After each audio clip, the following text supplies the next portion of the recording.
বিয়োগ করব।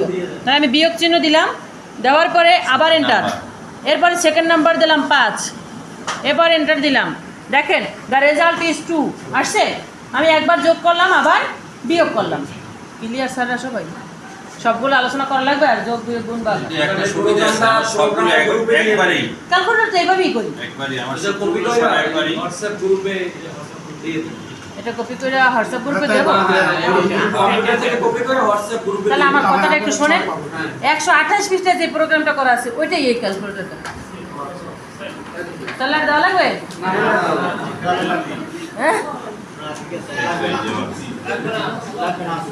আচ্ছা,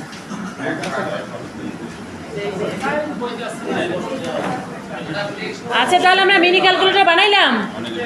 হ্যাঁ সবাই তোলেন, এটা খাতায় লেখেন একদম আমার এই বোর্ড দেখে।